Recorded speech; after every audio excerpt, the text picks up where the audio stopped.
What's up guys, this is Steve for Android at Night, and today I'm going to be showing you 10 tips you can do to make your phone run faster. We're going to start with the very bare basics, the stuff that you can do with any Android phone. You don't need to be rooted or anything special, and we're going to move through to some of the slightly more complicated bits and pieces towards the end of the video. So first on this list is increasing the speed of your animations. To do this, you want to go to your settings menu, you want to tap on About Phone, you want to scroll down to the bottom again, and you want to tap on your build number 7 times. This will unlock the developer option in your settings menu. You then want to go into your dev options and scroll down to where it says animations. By default, these will all be set to 1. Just to show you what happens if you set one to say 10, and then you can see the animation at the bottom just goes really slowly. So the lower these numbers are, the quicker your phone is going to switch in between individual apps. When all these animations are turned off, everything will run ever so slightly quicker, so apps and stuff like that will just be lightning fast. And if you want to make your phone feel even quicker, you can go ahead and just turn the animations off completely. Next up, we have speeding up the animations on your home screen. For this, you need to go to the link in the description and grab yourself a copy of Nova Launcher. You then want to long press on your home screen, go into the settings. You then need to choose the option Look and Feel, and under animation speed, you want to set it to faster than light. This will make everything feel incredibly snappy, opening apps just like that. Next up on this list is RAM cleaners, and this might not be going in exactly the direction you're expecting. RAM cleaners are actually really detrimental to the way that Android handles RAM. RAM is your random access memory, and it's what applications use to actually pull and store data. The main issue with RAM cleaners is that they work on the presumption that having more free RAM is better, and that just closing apps will actually free up RAM for your phone. Having more free RAM is kind of true. If you can get a phone with actually more physical RAM, obviously that's going to be quicker and you can multitask a little bit more efficiently. But the idea that you can just use a RAM cleaner to just kill applications and free up RAM and speed your phone up just doesn't work.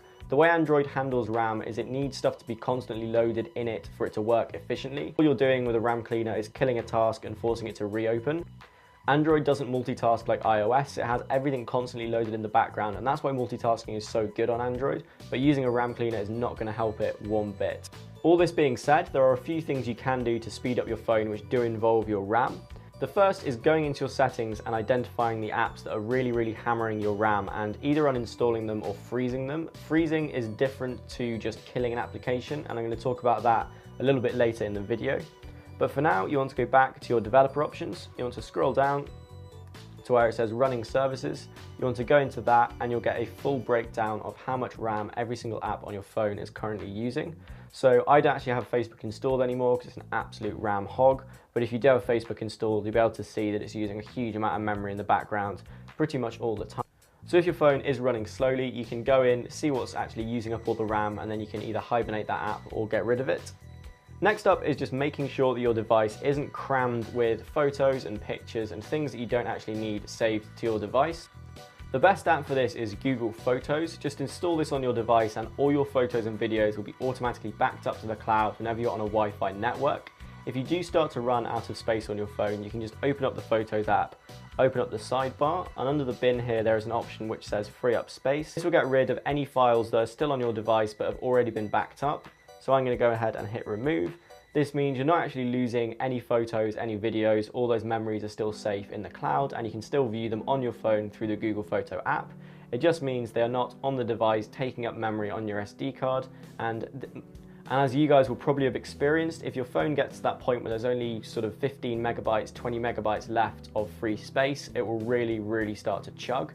It also means you can't install anything else, so if you have got an issue with your SD card being clogged, this is a really easy way to free up some extra space. In a very similar vein is just going into your apps and seeing if there's things you don't use. It's really nice to have loads of apps on your phone, you never know when you're going to need them, but in all honesty, a lot of the time you don't need as many as you have. It seems really simple and obvious, and it's one of the reasons that phones straight out of the box tend to run very quickly. Certain apps become malicious and won't let you uninstall them. The easy way to fix this is to simply boot your phone into safe mode and uninstall them that way. What you need to do is long press power off from your power options menu. This will then give you the option to reboot into safe mode. This is great for getting rid of, as I said, malicious apps, anything with a virus in it, or anything that just won't let you uninstall it.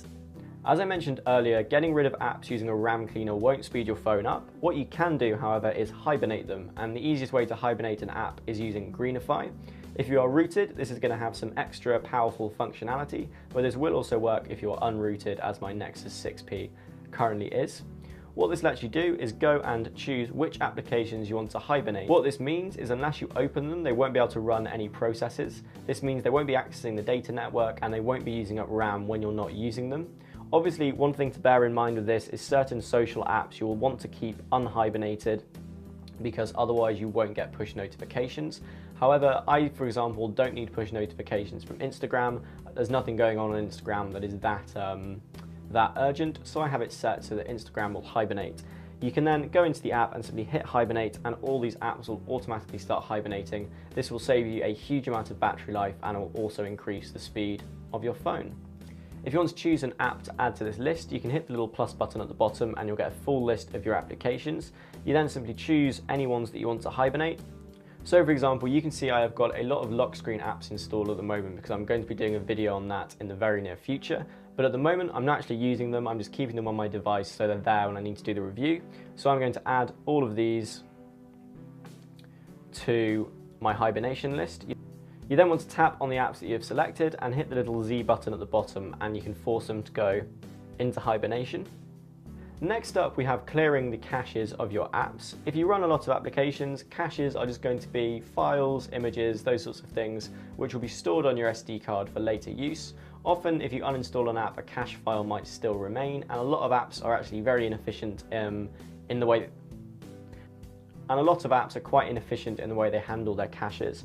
So if you want to actually clear this out, you can do this app by app. So for example, I'm just going to go into AirDroid, I'm going to hit storage, and then I'm going to hit clear cache. This is a feature that a lot of apps claim to do for you, but you really don't need another app. All you're doing by introducing another app into the whole system is overcomplicating it and using up more RAM. So if your phone is very slow and struggling, actually installing something which would claim to get rid of all the cache files for you could actually be slowing your phone down. You can just really easily do it manually. Whilst it's not good to keep killing apps to free up more RAM on your phone, obviously having more RAM is going to speed your phone up. There's a cool thing you can do on Android, which means you can increase the RAM of your phone without sort of taking the back off and getting a soldering iron out and doing any kind of hardware modding. You can actually run your SD card or your internal SD card as RAM. This is called virtual RAM and it's actually pretty easy to set up. One caveat with this is that a lot of phones need to be rooted for this to work. You need a specific kernel which allows the kind of SD card swapping. Before you actually buy the app and see if it does work on your phone, you can go to the other link in the description and download the Menry Info and Swap File Check app. This will just check to see whether your kernel will support this kind of swapping. If your kernel is supported, you just need to download Rosoft RAM Expander.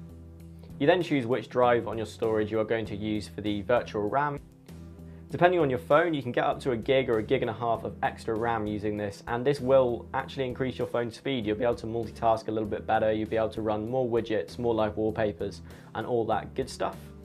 Currently, my Nexus 6P and my Nexus 5 don't have kernels that support this. I am going to be doing a video in the very near future showing it running on an LG G3, but for now, if you want to check them out, the links are in the description. And finally on this list we have rooting and overclocking your phone. Now if you do root your phone, there are a bunch of other things you can do to speed it up. You can install custom kernels and custom ROMs, but my personal favourite way of making your phone faster is to use an exposed module, and the exposed module is called Performance Profile. This will let you set your CPU specifically for different apps. So for example, for games, I have it set that this will really overclock the CPU and it'll make the whole experience a lot smoother and a lot quicker. The reason I prefer doing this to installing a custom kernel or anything like that is it's just a little bit more simple. You can literally just go to the link in the description and download this exposed module. If you don't know how to install exposed, I'll put a link in the description to my exposed installation video. And if you don't need to root your phone, I will put some links in the description as well. I am also going to be doing a video on one-click rooting your phone, again with an LG G3, so that will be coming in the next week or two. So subscribe if you're interested in seeing